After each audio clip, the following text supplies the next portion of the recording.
Well, hello, my fellow car maulers. How you doing today? I have been digging through old magazines, and this is one that I've been looking for a while, and I'm glad I found it. And I want to share an article in this fine scale modeler with you and how it relates to these two cars.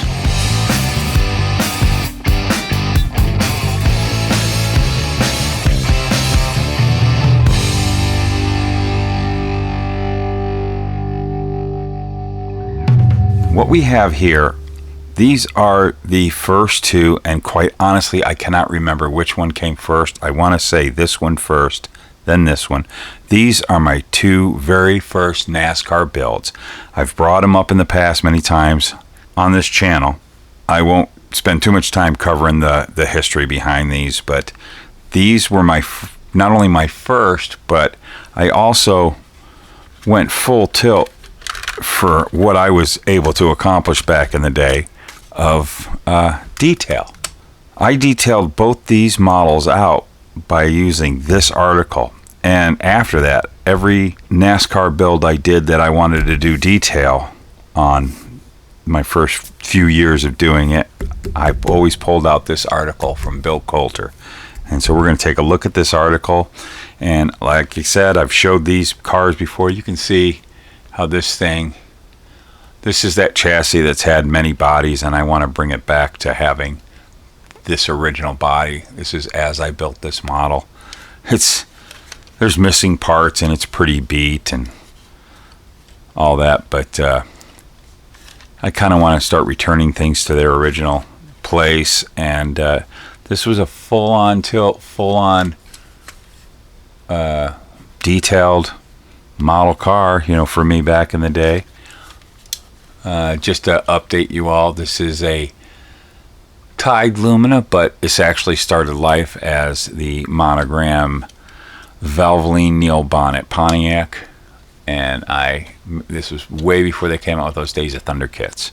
So I went ahead and did that and used the decals from the Tide Monte Carlo. I had to use 3 decals to get those 17s to stay nice and white.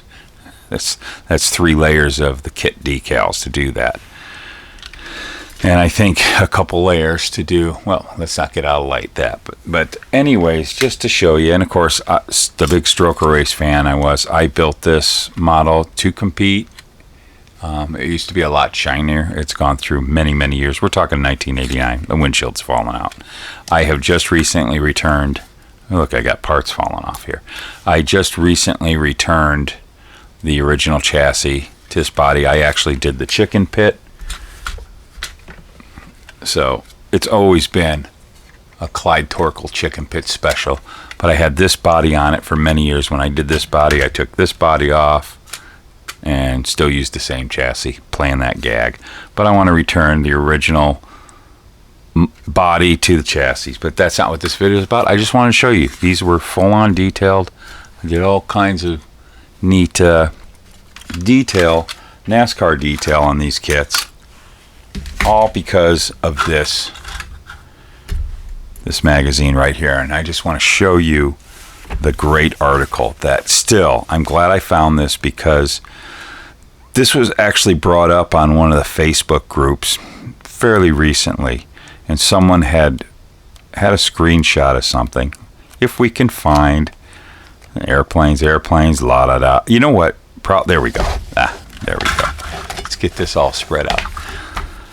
This right here, take a look at that. That schematic alone is worth a ton. Somebody was asking if you could go by this schematic, if it was accurate to do all your lines for detailing out of NASCAR. And I said, oh yes, that's the old Bill Coulter schematic. And there's another one here with doing all the rear. But we're going to take a closer look here. Let me get back to the original article. Make some room here. Hope you can see it all. And I think what I'm going to do is I am going to scan all these pages, and I'm going to put this in a file over on the Luka Model Car Hobby Headquarters Facebook group for everyone to get a good gander at. Because this is just still, I think, would help you out immensely in detailing an 80s NASCAR race car. Modeling a NASCAR Winston Cup winner. From Bill Coulter, photographs by John Coulter.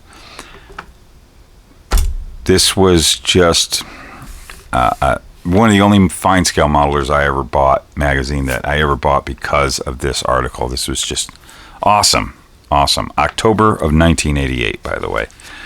But that's one of Bill's great Hardee's, long before there was ever a Hardee's kit done. But he did the Cale Yarborough Hardee's Monte Carlo. And he just talks about how to wire up the engine, what to do about all the oil lines and everything, and what to use, braided oil lines.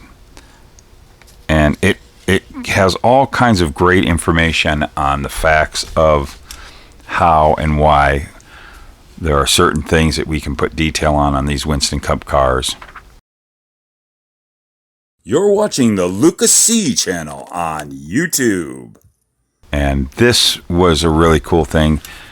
He showed how to make the roll bar padding, because those early monogram race cars, they didn't mold, which I personally liked that they didn't put, which we can see how I followed it on this. They didn't put roll bar padding, so I used the heat shrink and just put the heat shrink on there exactly the way he said to do it, and I copied him fully, which was a really great idea. And then later on in like this video right here, you can see how I expanded from his idea of heat shrink, and now a lot of builders do this too, is how you heat that heat shrink up and make it more puffier, and it looks even better than just putting the heat shrink out there. But that was a really popular thing to do on the race car models. And like I said, Monogram didn't at the time when they did their great racing kits of the 80s, race car kits. Roll bar padding wasn't ever put on the molded roll bars, which was, I think, a good thing. I like it better that way. I'd rather put my own padding on. They later did, when the Luminous came out and all the NASCAR kits they did after that, they added the roll bar padding, and it just made it more tedious painting. He just goes over everything, how to dress up the tires, all this stuff. The rear end, isn't that awesome? How to do the rear end cooler. The monogram NASCARs of the 80s didn't have the oil pump for the rear end oil on the models, so he showed you how to make them. They were pretty basic. Later on, when the Luminous came out, they actually had a really nice oil pump that it's driven, as you can see, it's at the end of the pumpkin there. It's driven by the drive shaft. Pretty long article. Gets into how to do all the outside detail, masking tape for the retainers. I even did the two-way radio antenna. Talks about how to do the two-way radio antenna, and I did it on all these cars. This one, and it's kind of bent up, but it's on that one.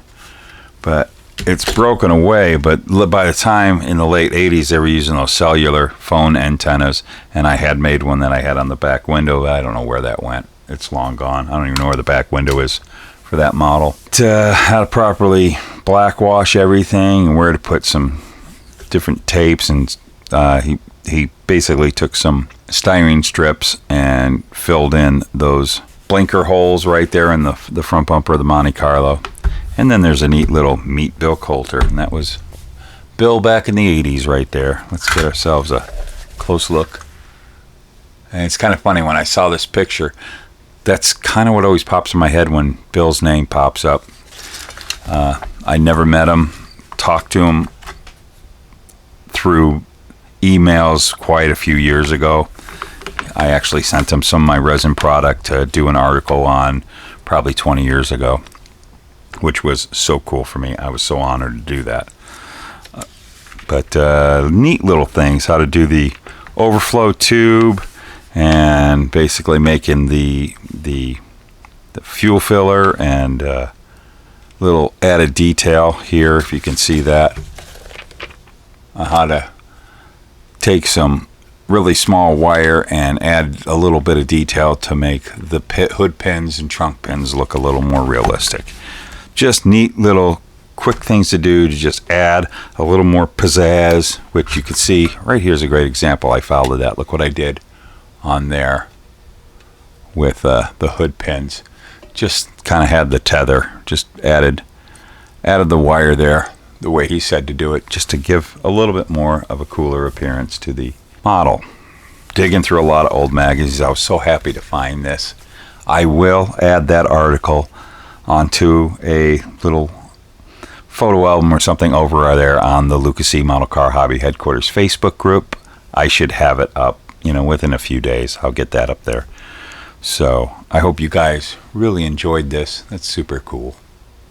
Just a really cool thing to find. I knew I didn't throw it out. I was so happy to find this because it's great to go back for reference. Don't really need it so much anymore, but it could help some of you guys who are just getting into building the 80s NASCARs and want to detail them out. This is it's great to follow that. It really helps out a lot. So I want to thank you all for watching, and go build a model car, because that's what we do. We build model cars. And why? Why do we build these model cars? Because they're fun. Here's the producers.